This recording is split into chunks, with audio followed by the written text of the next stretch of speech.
So a very peculiar case has happened in the Eastern region, in a town called Akyem Batabi in the Eastern region. And I just want to share my 2 cents on this. It's going to be very short and brief.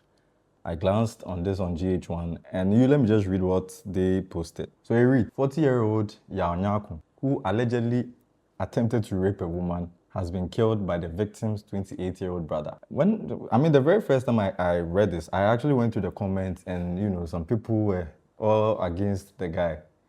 I'm not giving my opinion right now, but as the conversation goes, you get to know where I stand in this situation. So, first of all, let's just look at the whole situation. What has been provided to us so far? The person who has been killed is called Yao Nyaku, a 40-year-old man, who has allegedly, that's the word here, that's the key word here, allegedly attempted to rape a woman. So it means that it hasn't been proven that he tried to rape anybody. That's the first thing. Has been killed. And that is a fact here, that he has been killed by the victim's 28-year-old brother. Somebody would say, or somebody would try to justify the act by saying that if it was your sister, what would you do in this situation? Me personally, it hasn't happened to me yet, so I do not know what I would do. But let's use the facts here. You do not, we are living in a country that has laws. We live in a society where we are governed by a lot of laws.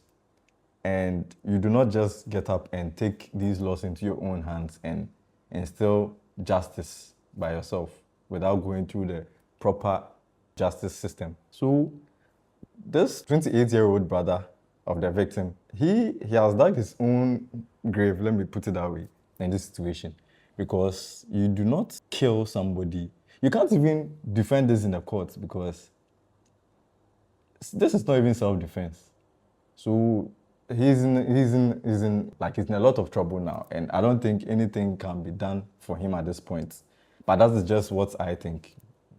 I don't know what's going to happen in the courts. In his situation, I think killing somebody, as I said, it is going to land him in a lot of trouble. And let me try and be in his shoes for a moment. I feel like somebody can do this when he or she believes, or he or she does not believe in the justice system in the country.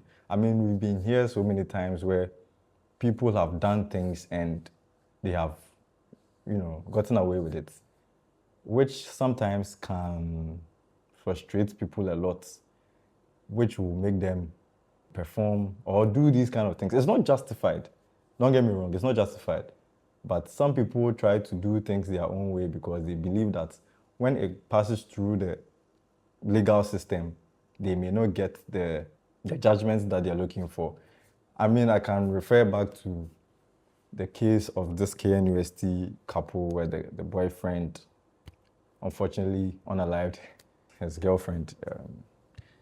And still the case is ongoing. Anytime friends or parents, loved ones, anytime these things are going on, like the court cases are going on, it keeps reminding them of how they lost their loved one.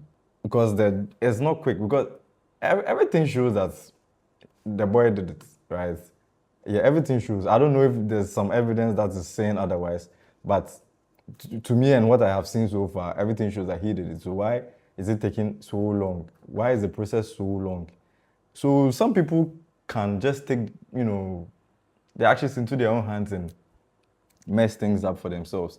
For the guy, I feel so bad for him.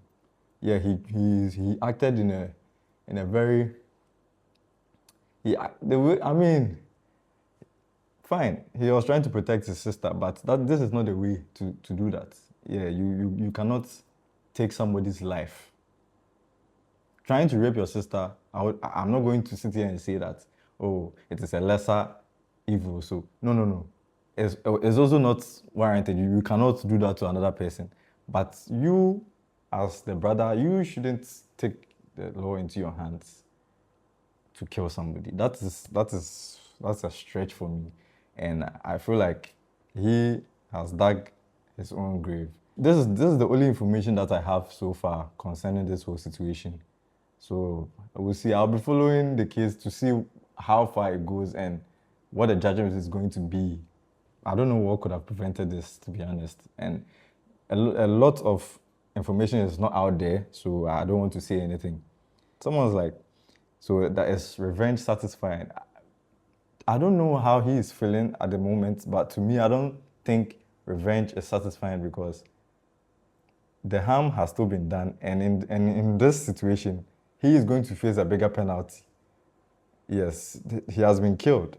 Yes, but you are going to probably go to jail for life. And it's actually going to affect your sister, the person you were protecting, and your family. So I don't feel like revenge is satisfying because your family won't be satisfied with this. That is how I feel. Yeah.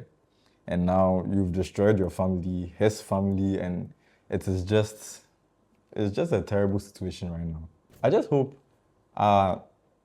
justice and legal systems here would do, better jobs so that people can have, the trust in them. In order not to take the law into our own hands, I feel like that contributes a lot to situations like this. And I just hope we can get better as a country and as a people so that things like this can be avoided. Let me know what you guys think in the comments. Yeah, because this is a very unfortunate situation. And I just hope it never happens again.